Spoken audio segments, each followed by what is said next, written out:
Assalamualaikum warahmatullahi wabarakatuh. Bismillahirrahmanirrahim. Innal hamdalillahi nahmaduhu wa nasta'inuhu wa nastaghfiruh wa na'udzu billahi ta'ala min shururi anfusina wa sayyiati a'malina. Man yahdihillahu fala mudilla lahu wa man yudlil fala hadiya lahu. Wa ashhadu an la ilaha illallah wahdahu la syarika lahu. Wa ashhadu anna Muhammadan abduhu wa rasuluh. Allahumma salli wa sallim ala nabiyyina Muhammadin wa ala alihi wa ashabihi ajma'in, amma ba'd. Kaum muslimin dan muslimah sekalian rahimani wa rahimakumullah. Alhamdulillah, kita lanjutkan kembali kajian kita pada kitab Al-Kabair yang ditulis oleh Al-Imam Adz-Dzahabi. Dan kita di sini mengambil faedah dari penjelasan Syekh Muhammad bin Shalih Al-Utsaimin rahimahullahu taala. Kita masih berada di dalam pembahasan bab yang pertama atau dosa besar yang pertama, yaitu asyirik. Yang mana syirik adalah taswiyatu ghairillahi billah, menyamakan antara Allah dengan selain Allah pada hal-hal yang khusus bagi Allah Subhanahu wa taala. Dan kemarin terakhir kita singgung masalah pembagian syirik, salah satunya adalah syirik di dalam al-mahabbah atau syirkul mahabbah, syirik yang berkaitan dengan kecintaan, yaitu ketika seseorang mencintai makhluk Allah sama dengan mencintai Allah, atau bahkan lebih mencintai makhluk Allah daripada mencintai Allah Subhanahu wa taala. Dan insyaallah kita akan lanjutkan penjelasan dari beliau rahimahullahu taala. Mudah-mudahan Allah Subhanahu wa taala memberikan ilmu yang bermanfaat kepada kita dan berbuah amal yang saleh. Syekh Utsaimin rahimahullah mengatakan, alladzina futinu bil ishq sawa'un kana ishqu nisa'in aw mardanin tajidu qalbahu mamlu'un bi mahabbati ghairillah. Ada orang-orang yang terfitnah, yaitu dengan perasaan cinta, perasaan rindu, yang mana dia menggunakan perasaan cinta atau rindu tersebut kepada makhluk Allah Subhanahu wa taala. Contohnya ketika seseorang mencintai wanita barangkali, kata beliau, atau mencintai yang lainnya, hal-hal yang dia sukai dari makhluk Allah Subhanahu wa taala, akan tetapi dia penuhi hatinya dengan makhluk tersebut, ya, artinya dia penuhi, dia fokuskan kecintaannya secara dominan kepada makhluk Allah tersebut. Kata beliau, fahadha adalah, dan yang demikian adalah syirik di dalam kecintaan. Beliau mengatakan aktsaru min mahabbatillah. Poinnya, titik beratnya adalah lebih besar kecintaan dia kepada makhluk daripada kecintaan kepada Allah Subhanahu wa taala. Allah Subhanahu wa taala menyebutkan di dalam surat Al-Baqarah ayat 165, wa minan nas, dan di antara manusia, kata Allah, may yattakhidhu min dunillahi andada, ada yang menjadikan tandingan-tandingan bagi Allah Subhanahu wa taala, yuhibbunahum kahubbillah, mereka mencintai tandingan tersebut sama seperti mencintai Allah Subhanahu wa taala. Di sini Allah katakan salah. Konsep seperti ini salah. Mencintai Allah dengan mencintai selain Allah yang porsinya 50-50, setengah-setengah, ini keliru, kata Allah Subhanahu wa taala. Ya, jadi ini adalah perkara yang harus kita perhatikan jamaah sekalian, karena kita hidup di dunia ini punya rasa cinta. Dan Allah Subhanahu wa taala jadikan kehidupan normal kita mencintai keindahan, mencintai hal yang kita butuhkan. Sebagaimana firman Allah Subhanahu wa taala, zuyyina lin-nasi hubbu syahawat. Allah hiasi kita hubbus syahawat. Di situ ada hubbu, mencintai syahwat. Zuyyina lin-nasi hubbus syahawat minan nisa wal banin wal qanatiril muqantarah, dan sampai akhir ayat. Disebutkan satu persatu oleh Allah hal-hal yang terbiasa manusia menyukainya. An-nisa, wanita, wal banin, anak-anak, ya, dan harta benda, wal khailil musawwamah, kendaraan, atau di situ kuda yang indah, maksudnya kendaraan yang nyaman, ya, dan lain sebagainya. Dan ini adalah natural. Bukan berarti di dalam pembahasan ini kita tidak boleh mencintai dunia sama sekali, tidak. Tetapi pembahasan ini berbicara masalah porsi. Ya. Dan Allah Subhanahu wa taala mengatakan walladzina amanu asyaddu hubban lillah. Sedangkan orang-orang yang beriman asyaddu, lebih dahsyat, lebih dominan, hubban lillah, kecintaannya kepada Allah Subhanahu wa taala. Berarti kira-kira persentasenya berapa? 50-50 enggak boleh tadi. Ya sudah 5149. Ya. Maka ya kita hendaknya waspada di dalam hal ini. Masalah hati cepat berbaliknya. Oleh karenanya jangan sampai kita mengambil hal-hal yang sifatnya tipis-tipis. Demi kehati-hatian adalah berikan jarak antara maksiat dengan ibadah, berikan jarak antara syirik dengan tauhid, antara sunnah dengan bid'ah. Jangan pilih yang mepet-mepet. Kata Rasul sallallahu alaihi wasallam, ini termasuk masalah syubhat, kata beliau. Faman waqa'a fi syubuhati waqa'a fil haram. Barang siapa yang tidak peduli tentang masalah syubhat, hal yang meragu-ragukan, hal yang nipis-nipis, maka dia berpeluang terjerumus ke dalam hal yang haram. Kita lanjutkan.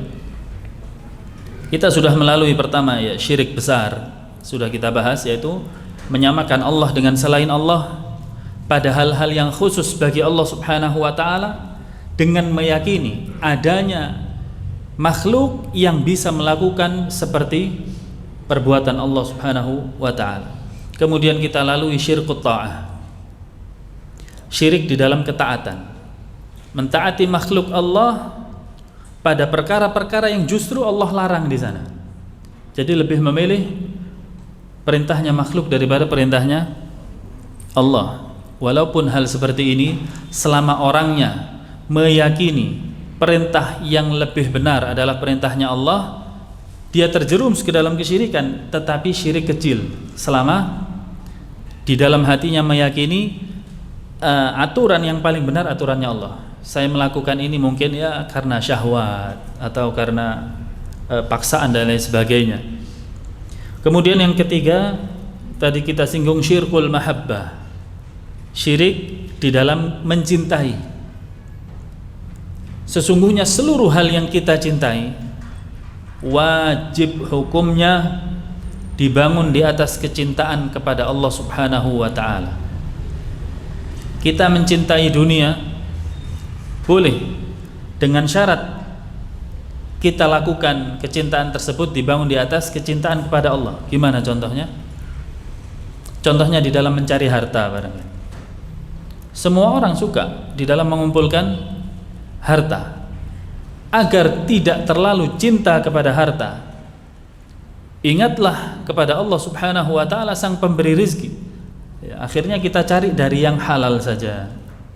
Ada yang haram kita tinggalkan, menunjukkan bahwasanya kita lebih mencintai Allah. Walaupun peluang itu berada di hadapan mata kita, akan tetapi haram hukumnya, maka kita tinggalkan. Sebagai bukti bahwasanya kita lebih cinta kepada Allah Subhanahu wa ta'ala. Atau barangkali di dalam memilih teman, ini termasuk hal dunia. Allah Subhanahu wa ta'ala menasihatkan kepada kita, wasbir nafsaka ma'al ladzina yad'una rabbahum bil ghadati wal 'ashiyyi yuriduna wajhah, di dalam surat Al-Kahfi. Allah sebutkan, sabarlah dirimu wahai Muhammad. Walaupun perintahnya kepada Nabi Muhammad, tapi ini mencakup seluruh umatnya. seluruh dalil yang khitabnya, yang diajak bicara adalah Nabi Muhammad, pada asalnya hukumnya untuk seluruh umatnya, kecuali jika ada dalil yang mengkhususkan ini untuk Nabi Muhammad. Contohnya menikah lebih dari 4, kita nggak boleh, oh saya mau menikah lebih dari 4, nyontoh siapa? Nabi Muhammad, nggak boleh, ini khusus bagi Nabi Muhammad. Adapun di dalam perkara ini, sabarlah dirimu wahai Muhammad, kata Allah Subhanahu wa ta'ala, bersama dengan orang-orang yang beribadah pagi dan petang, yuriduna wajhah, mengharapkan, ikhlas mengharapkan wajah Allah Subhanahu wa ta'ala. Kata para ulama, ini anjuran untuk kaum muslimin beserta dengan orang-orang yang niatnya beribadah kepada Allah, kepada orang-orang yang hidupnya prioritasnya adalah akhirat, atau yang sudah tersebar bahasanya apa? Wong kang soleh kumpulono. Ya, wong kang soleh kumpulono. Ini syar'i. Disuruh kita memilih orang-orang yang soleh. Bahkan Nabi SAW mengatakan, al-mar'u ala dini khalilihi. Ya, falyanzur ahadukum man yukhalil. Seseorang itu tergantung agama teman dekatnya. Oleh karena itu perhatikanlah teman dekat kalian. Ya. Salah satunya ketika kita masukkan di dalam konsep ini, maka kita pilih. Tidak semua kita jadikan sahabat. Silahkan kenal orang sebanyak-banyaknya, silahkan. Tetapi untuk teman dekat, teman curhat, ya, maka khususkan kepada orang-orang yang bertakwa kepada Allah Subhanahu wa ta'ala. Terutama jika dia adalah alim, orang yang berilmu, bisa kita minta nasihatnya, yang bisa mengarahkan kita kepada jalan Allah Subhanahu wa ta'ala. Dan termasuk di sini teman dekat, sedekat-dekatnya adalah istri. Anjuran untuk mencari istri yang salihah. Ini juga termasuk menunjukkan bukti bahwasanya kita lebih mencintai Allah. Kalau ditulis di dalam kata-kata, ya, inilah ya Allah, saya mencari pasangan hidup di atas kecintaan kepadamu. Walaupun saya menyukai orang yang di mata saya fulanah, di samping dibandingkan dengan si fulanah yang ada di hadapan saya, tetapi saya pilih dia karenamu ya Allah Subhanahu wa ta'ala. Ya. Allah Subhanahu wa ta'ala juga mengatakan, ya, fala tunkihul musyrikati hatta yu'min. Ya, janganlah kalian menikahi orang-orang musyrikah sampai dia beriman. Wala amatun mu'minatun khairun min musyrikatin walau a'jabatkum, kata Allah. Sungguh budak wanita, tapi dia mukmin jauh lebih baik daripada orang-orang yang merdeka tetapi musyrik, walaupun dia menakjubkan kalian, kata Allah. Nah, ini adalah praktek-praktek bagaimana kita membuktikan cinta kita lebih besar kepada Allah Subhanahu wa ta'ala dengan meninggalkan yang haram di dalam perkara dunia.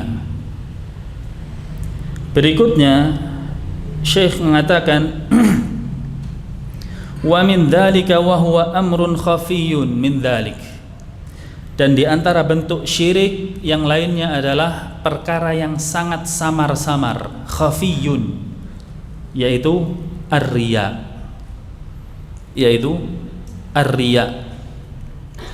Para ulama ada yang mengatakan riya syirkun asghar, syirik kecil. Ada yang mengatakan syirkun khafi, syirik yang samar-samar. Keduanya ada dalilnya dan keduanya bisa dipakai menjadi istilah. Atau boleh kita katakan riya adalah syirik kecil, di samping itu juga syirik khafi. Dinamakan syirik kecil karena dia perantara, bisa menjadi jembatan menuju syirik besar. Dinamakan syirik khafi yang tersembunyi, samar-samar, karena dia letaknya di hati dan mudah untuk mempengaruhi manusia. Bahkan manusia yang berada di atas riya, dia tidak merasa, terkadang tidak tidak merasa. Kata Nabi SAW, ibaratnya seperti semut hitam yang berjalan di atas batu hitam di dalam malam yang gelap gulita. Itu syirik khafi atau ar-riya. Beliau mengatakan, fa innahu minasyirki billah. Riya itu adalah bagian dari syirik kepada Allah. Yaqumul insanu yusalli. Prakteknya adalah ketika seseorang salat, wa yuzayyinu salatahu, kemudian dia membaguskan salatnya, memperindah salatnya, li'anna fulanan yarahu, karena ada si fulan yang sedang melihatnya. Yanzuru ilaih, orang tadi melihat kepadanya, kemudian dia memperindah ibadahnya. Dari sini berarti kita bisa maknai ar-riya. Riya itu adalah mempertontonkan ibadah kepada makhluk Allah Subhanahu wa taala, bukan karena Allah. Mempertontonkan ibadah kepada makhluk Allah Subhanahu wa taala, demi mendapatkan pujian dari mereka. Saya ulang, riya adalah mempertontonkan, dari ra'a yurai bahasa Arabnya, riyaan, mempertontonkan ibadah kepada makhluk Allah, bukan kepada Allah. Kalau kepada Allah dia namanya ikhlas.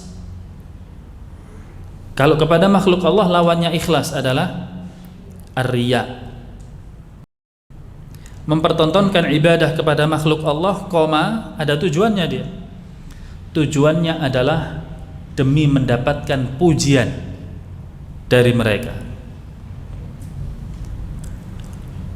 Saya lanjutkan di sini, Syekh mengatakan, yasumu liyuqala innahu rajulun 'abidun.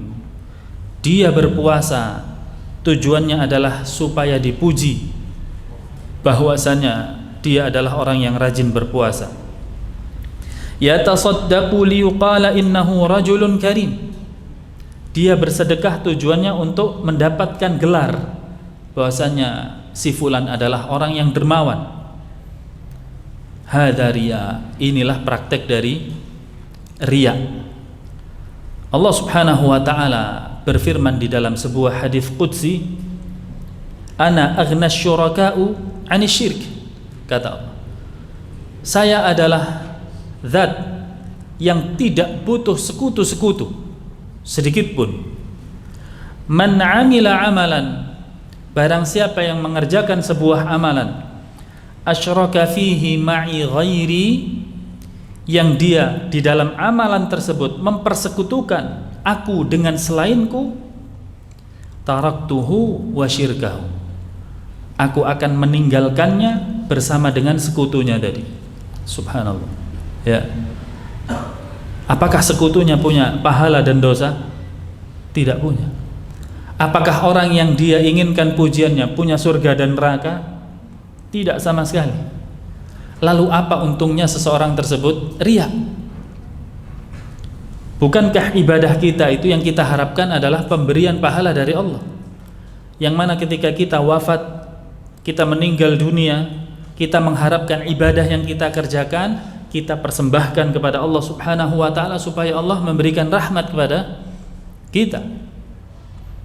Akan tetapi sia-sialah orang-orang yang ibadahnya sangat banyak sekalipun di dunia, tetapi tujuannya adalah untuk mendapatkan pujian dari manusia.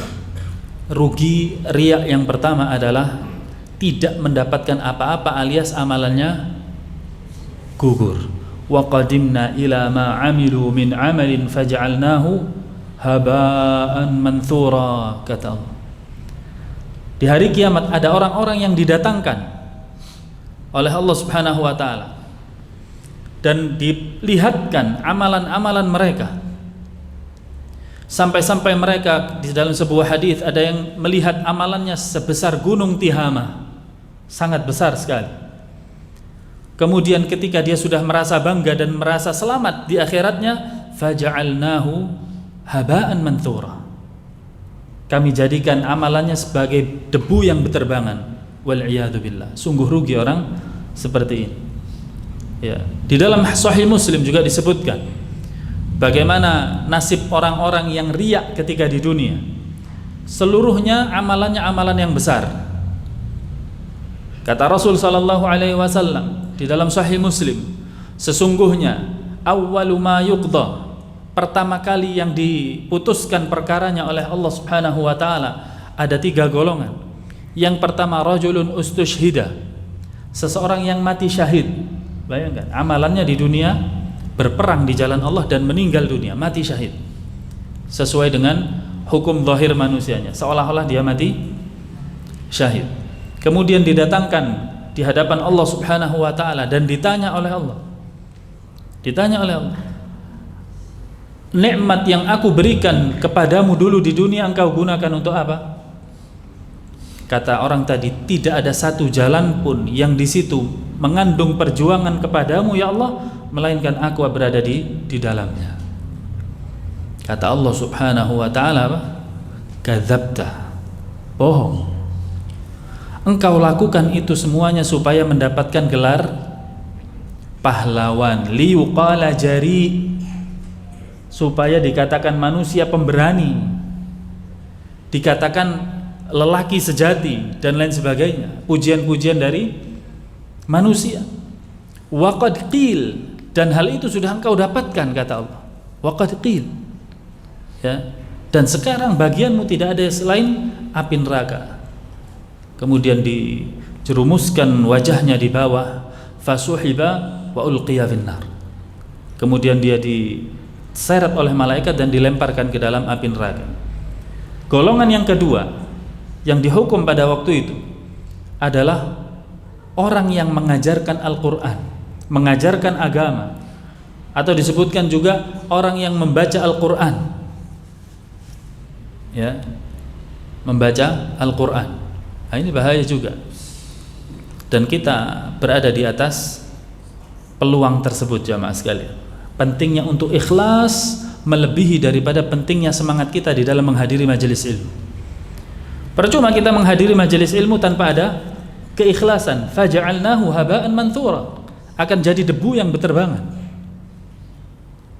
Bahkan di dalam sebuah hadis, kalau kita berbicara manzilahnya si penuntut ilmu, Nabi SAW mengatakan, barang siapa yang menuntut ilmu yang harusnya ditujukan untuk Allah Subhanahu wa taala, ikhlas, tetapi dia tujukan untuk mendapatkan bi'aradin minad dunya, secuil dari harta dunia, kata Rasul sallallahu alaihi wasallam, lam yarah raihatal jannah, dia tidak akan mencium bau surga.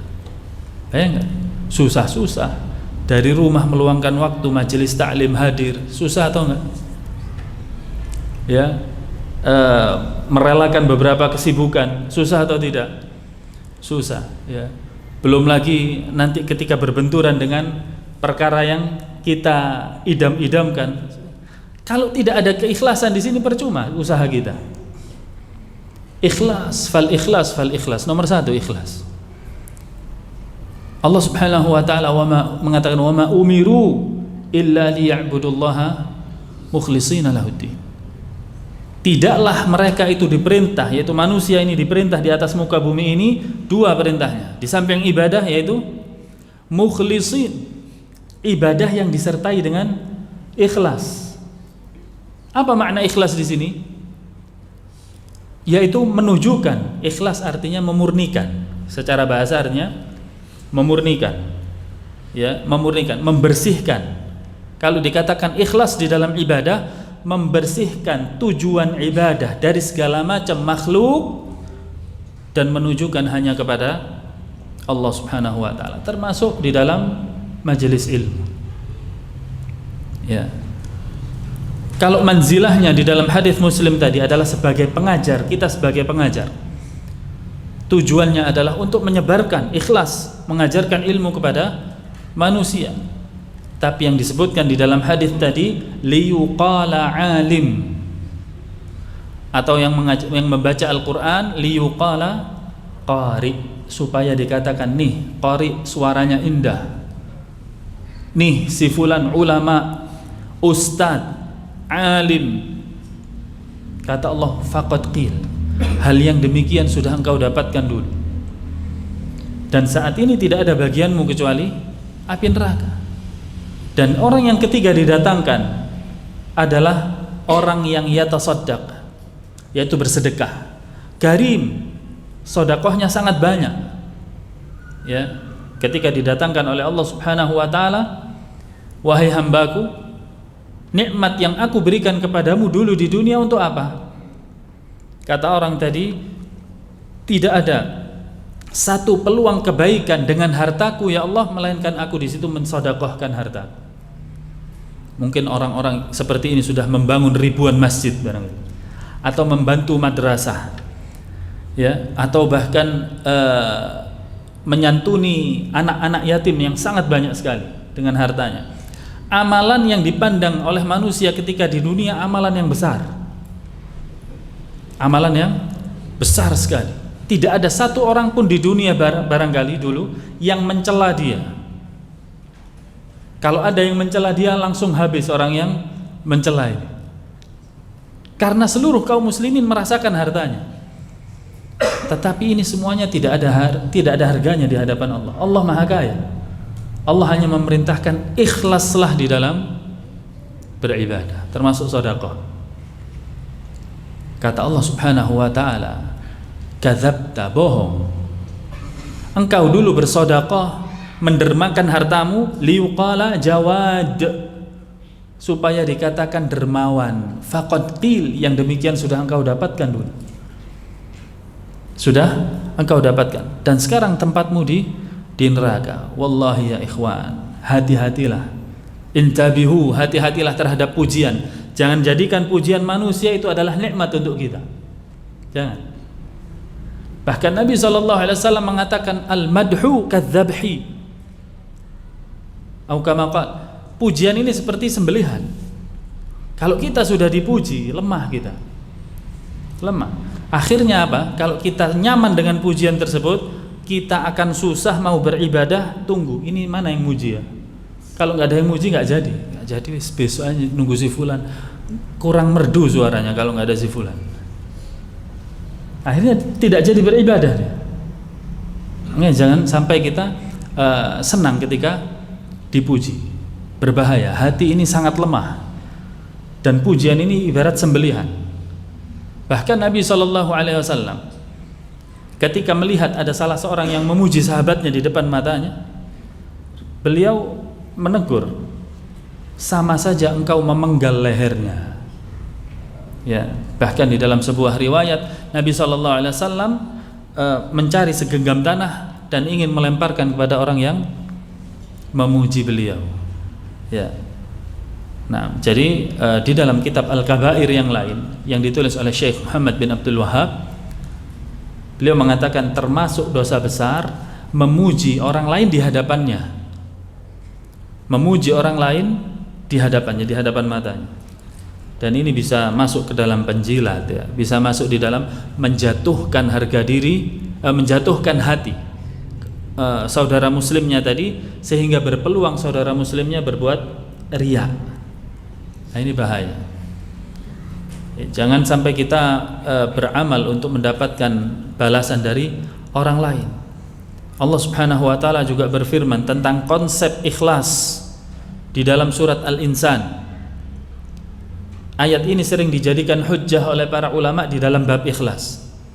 Allah Subhanahu wa taala mengatakan, innama nut'imukum liwajhillah. Sesungguhnya kami beri makan kalian ini karena mencari wajah Allah Subhanahu wa taala. La nuridu minkum jazaan wala syukura. Kami tidak butuh balasan atau sekedar syukran, ucapan terima kasih. Di antara kaum muslimin biasanya bagaimana? Si fulan ini memang enggak punya adab. Tidak punya adab. Kenapa? Sudah saya beri matur suwun ayo ndak ono. Nah, ya, ini adalah jika difokuskan, kalau memang hal seperti ini hanya untuk mengajari adab guru kepada muridnya, silahkan. Tapi kalau yang salah adalah menjadikan patokan, kalau diberi kamu harus terima kasih pada saya. Ini bahaya. Tapi hanya sekedar mengajarkan adab, berterima kasihlah kalau engkau diberi, tidak masalah. Yang jadi masalah adalah memfokuskan, menjadikan tujuan pemberiannya adalah balasan dari manusia, minimal syukron atau terima kasih. Berikutnya beliau mengatakan wa min dzalika aidan, dan termasuk di dalam kesyirikan pula, minasyirki wa huwa khafiyun aidan, ya, ini termasuk syirik yang khafi juga, sama seperti riya, samar-samar. Karena disebut samar-samar kenapa tadi? Banyak yang terjerumus di dalamnya, merasa ini bukan syirik, yaitu apa? Anta khudat dunya lubbal insan wa aqlahu. Ketika engkau menjadikan dunia ini sebagai tujuan hidup dan tujuan orientasi cara berpikir. Dunia, besok lagi bangun tidur dunia lagi, ya, hari-harinya dunia lagi, malam tidur bangun dunia lagi, begitu terus. Tajidu aqlahu wa fikrahu wa badanahu wa naumahu wa yaqdhatahu kulluha fid dunya. Orang tersebut menjadikan pikirannya, jasadnya, tidurnya, bangunnya, pikirannya, semuanya adalah memikirkan tentang dunia. Madza kasabal yaum, apa yang sudah saya dapatkan hari ini dari dunia? Bukan dia bertanya ilmu agama apa yang sudah saya dapatkan hari ini, atau barangkali dia mengatakan tafsir Al-Quran yang mana yang belum saya baca hari ini, saya sudah dapat tafsir yang mana, atau hafal tambahan surat yang mana. Yang sesungguhnya dunia yang dipikirkan tadi, kalau kita compare, ya, kita bandingkan pertanyaan pertama dan pertanyaan kedua, kalau dunia berakhir dengan ditinggal atau dibawa, jamaah? Ditinggal. Berapapun harta dunia yang kita kumpulkan berakhir dengan dimiliki oleh ahli waris. Akan tetapi ilmu, hafalan Al-Quran, dakwah, ya, karena orang berdakwah disebabkan karena dia punya ilmu, ini akan langgeng, akan dia bawa sampai dia menghadap Allah Subhanahu wa ta'ala. Beliau mengatakan di sini, wa madza khasir, kenapa saya hari ini rugi, ya, apa yang belum saya dapatkan? Walidzalika tajiduhu yatahayyalu 'ala ad-dunya bil halal wal haram wal kadhib wal khadi'ah li wulatil umur. Maka akhirnya praktek-praktek yang dilakukan oleh manusia yang orientasinya seperti ini, ya, yatahayyalu 'ala ad-dunya bil halal wal haram. Dia tidak mempedulikan lagi bagian dari dunia ini mana yang halal dan mana yang haram. Tidak peduli. Ya, kalau sudah atas nama nyambut gawe, ya, atas nama bekerja, mencari nafkah, bainal halal wal haram, tutup sudah, dengan alasan mencari nafkah. Betapa banyak muslimah yang sebelumnya pakai jilbab, kemudian masuk ke dalam sebuah pekerjaan, dituntut oleh bosnya, nggak, di sini nggak boleh pakai jilbab, harus berpenampilan menarik. Dibuka atau tidak? Apa alasannya buka? Nyambut, mencari nafkah. Subhanallah. Bukankah dia meyakini bahwasanya pemberi rezeki adalah Allah Subhanahu wa ta'ala? Tidak takutkah dia ketika melanggar perintah Allah, justru dia diadab dan tidak diberikan oleh Allah Subhanahu wa ta'ala barokah dalam rezekinya? Karena saya tidak katakan tidak diberikan rezeki, nggak mungkin. Seberapa maksiat kita kepada Allah, Allah Ar-Rahman, tetap kita diberi. Betapa banyak kita lihat orang kafir tidak menyembah Allah, lebih kaya daripada orang Islam. Allah Ar-Rahman, Maha Pengasih. sebuah kezaliman, dan ini terlepas dari Allah Subhanahu wa taala. Ketika Allah ciptakan makhluknya tanpa diiringi dengan rezekinya, mustahil. Mustahil. Ya. Akan tetapi di sini letaknya adalah bagaimana rezeki tersebut menjadi barakah atau tidak. Barakah yang Allah turunkan khusus bagi hamba-hambanya yang taat kepada Allah Subhanahu wa taala, sehingga hartanya tersebut bisa menjadi peluang kebaikan untuknya. Kemudian di sini beliau mengatakan wal kadzib, bahkan mereka hiasi lisannya dengan kadzib, dusta. Sebabnya apa? Orientasinya hanya full duniawi semuanya. Wal khadi'ah, atau tipu daya, liwulatil umur, ya, menipu daya kepada para pemimpin. Wala yubali li anna ad-dunya istab'adathu wal iyadu billah, dan dia tidak merasa dan tidak peduli bahkan bahwasanya dunia telah menjauhkan dia dari Allah Subhanahu wa taala, wal iyadu billah. Ya. Sesungguhnya dunia ini, kata Allah Subhanahu wa taala, mata'ul ghurur. Mata'ul ghurur, kesenangan yang menipu. Bahkan para ulama mengatakan ad-dunya sihrun. Dunia ini juga sihir. Bahkan sihirnya melebihi dari sihir secara hakikat, sihirnya penyihir. Kenapa? Karena sihirnya penyihir, yufarriquna bainal mar'i wa zawjihi. Sihirnya penyihir itu memisahkan antara suami dengan istrinya. Tapi kalau sihirnya dunia, yufarriquna bainal 'abdi wa rabbih. Memisahkan antara hamba dengan Rabbnya, Allah Subhanahu wa taala. Lebih besar sihirnya dunia. Ya. Kemudian beliau mengatakan wad dalilu ala hadha syirk qaulan Nabi sallallahu alaihi wasallam. Dan dalil bahwasanya mencintai dunia berlebihan ini adalah syirik, salah satunya adalah sabda Nabi Muhammad sallallahu alaihi wasallam, ta'isa abdud dinar. Ya, celaka, rugi hambanya dinar. Di situ ada lafaz abdun. Harusnya kita Abdullah, hambanya Allah, tapi sang pencinta dunia oleh Nabi diberikan gelar Abdud Dinar, hambanya dinar, hambanya uang. Ya.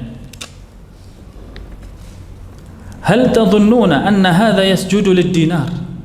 Apakah gelar ini engkau kira dia sujud kepada dinar? Dinarnya diletakkan di depannya, dia kemudian sujud. Apakah bentuk seperti ini syiriknya? Kata Syekh, la, bukan. Lakinna dinar malikun qalbi. Akan tetapi dinar sudah menjadi raja di dalam hatinya. Semuanya urusannya adalah uang. Semuanya ukurannya adalah dinar, dirham. Kata Allah Subhanahu wa taala, فَأَمَّا الْإِنسَانُ إِذَا مَبْتَلَاهُ رَبُّهُ فَأَكْرَمَهُ وَنَعَّمَهُ فَيَقُولُ رَبِّي أَكْرَمَنِ. Di antara manusia yang menyangka ketika Allah Subhanahu wa taala menguji dia dengan memberikan kenikmatan kepadanya, memuliakan dia, meluaskan rezekinya, fayaqulu rabbi akraman. Dia mengatakan, nih lihat, Rabb saya Allah telah memuliakan saya. Mana buktinya? Buktinya kerjaan saya lancar. Ukurannya seperti ini. Buktinya seluruh urusan saya lancar. Ya.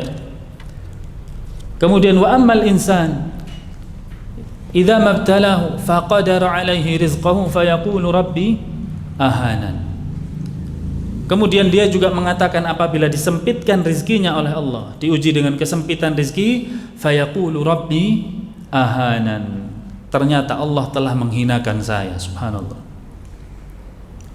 Ya, jika ukuran kekayaan adalah ukuran kecintaan Allah kepada hambanya, maka yang jadi nabi bukan Musa tapi siapa? Qarun atau Fir'aun. Ya, jika urusan dunia, jabatan atau strata sosial, tingginya jenjang pendidikan menjadi ukuran kebenaran, maka yang jadi nabi bukan Muhammad, tetapi Abu Jahal. Abu Jahal itu sebelum julukan Abu Jahal, julukannya Abul Hakam, bapaknya kebijaksanaan, bapak pendidikan, orang yang cerdas. Tapi dijuluki Abu Jahal. Yang jadi nabi justru yang tidak bisa baca tulis. Siapa? Nabi Muhammad SAW. Ukurannya adalah ketika Allah Subhanahu wa taala memberikan perintah kepada hamba, kemudian hamba tersebut sami'na wa ata'na. Inna akramakum indallahi atqakum. Yang paling mulia di antara kalian di sisiku adalah yang paling bertakwa, bukan yang paling kaya, bukan yang paling cerdas atau gelarnya paling banyak atau dari kelebihan dunia yang lainnya.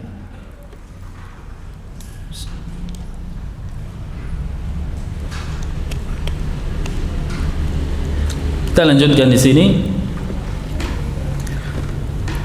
Jadi julukan dari Nabi SAW Abdud Dinar bukan berarti dia sujud atau beribadah kepada dinar, tetapi dia menjadikan hatinya dipenuhi dengan dinar, dipenuhi dengan dunia. Ta'isa Abdud Dirham, Ta'isa Abdul Khamisah. Itu adalah sabda Nabi SAW yang lengkapnya. Celaka hambanya dinar, celaka hambanya dirham, celaka hambanya khamisah. Khamisah adalah pakaian-pakaian yang mahal. Yakni athiyab, maksudnya adalah pakaian. Ta'isa Abdul Khamilah, yakni al-farash, al-firash. Ya, celaka juga hambanya Khamilah, maksudnya adalah al-firash, yaitu tempat tidur. Ma hammahu illa tajmil thiyabahu. Tidak ada tujuan hidupnya di dunia melainkan untuk memperbagus penampilannya saja, memperbagus keindahan fisiknya saja, keindahan bajunya saja, keindahan rumahnya, keindahan kendaraannya, dan seterusnya. Apakah tidak boleh, Ustaz? Ya boleh saja. Bahkan Nabi SAW mengatakan, Innallaha jamilun hibbul jamal. Allah itu indah dan mencintai keindahan. Yang jadi masalah adalah proporsionalnya. Porsinya harus tepat. Jangan semua tujuan kita hidup di dunia ini adalah dunia. Ini yang jadi masalah. Ya, sebagian manusia, bahkan kaum muslimin, ironisnya kaum muslimin merasa dirinya aib ketika sekolahnya hanya sampai SMA saja. Merasa aib. Ya, ada gelar yang kurang di belakang namanya. Aib, bahkan merasa sedih, sangat sedih. Tetapi ya afwan, ada yang tidak bisa membedakan antara dha, a, ha, ha, gha. Biasa saja. Biasa. Tidak merasa aib, tidak sedih dia. Atau bahkan tidak mengerti tafsir Al-Quran, ya, bahkan tafsir surat Al-Fatihah saja yang dia baca setiap hari di dalam sholatnya, minimal 17 kali dia baca, dia nggak paham. Biasa saja. Bahkan dia memikirkan dunianya ketika membaca iyyaka na'budu wa iyyaka nasta'in. Dia mikir caranya gimana supaya tembus vendornya, ya. Iyyaka na'budu wa iyyaka nasta'in. La haula wala quwata illa billah. Padahal apa artinya iyyaka na'budu wa iyyaka nasta'in? Hanya kepadamu ya Allah kami menyembah, dan hanya kepadamu kami memohon pertolongan. Dia mengatakan ini bagaimana supaya tembus dinarnya, dirhamnya. Maka kata Nabi, ta'isa abdud dinar, ta'isa abdud dirham, ta'isa abdul khamisah. Celaka hamba-hambanya dunia ini, celaka. Kemudian Syekh Utsaimin rahimahullahu taala mengatakan, ma hammuhu illa tajmili thiyabi. Orang seperti ini tidak peduli di dalam hidupnya kecuali hanya memperindah tampilannya saja. Tajmilu firashi, atau memperindah tempat tidurnya, ya, akbaru indahu minas shalah. Lebih dia fokuskan, lebih dia beratkan daripada dia memperindah kualitas salatnya. Kualitas salat 20 tahun, 30 tahun, atau usianya 40 tahun atau lebih, gitu-gitu saja. Allahu Akbar. Tadi jadwal apa, kesebelasan mana yang main ya besok apa? Kemudian lagi apa? Allahu Akbar. Ini saat ini yang lagi laris apa? Dan begitu selama 30 tahun, 40 tahun tanpa ada perbaikan. Tidak ada fokus perbaikan. Tapi kalau sudah ya Ramadan, yang disiapkan apa sih jamaah? Kue lebaran, baju baru, ngecat rumah. Rata-rata yang melakukan ini kaum muslimin atau orang kafir? Kaum muslimin. Padahal kalau kita lihat praktek dari Nabi SAW dan para sahabatnya ketika Ramadan, bahkan sebelum Ramadan, buktinya Nabi SAW ketika masuk bulan Sya'ban paling banyak puasanya sebagai bentuk latihan supaya Ramadan fokus ibadahnya kepada Allah Subhanahu wa Ta'ala. Dan kaum muslimin kalau sudah masuk 10 hari terakhir, apa yang dia lakukan? Mudik. Nabi SAW dan para sahabatnya ketika masuk 10 malam terakhir, yang difokuskan adalah beribadah, i'tikaf. Bahkan mereka sedih untuk ketinggalan ibadah, dan mereka bersedih karena bulan Ramadan akan meninggalkan mereka. Ini adalah hal yang perlu untuk diperhatikan, jemaah. Kita harus perbaiki kualitas kehidupan kita tiap tahunnya, tiap harinya bahkan.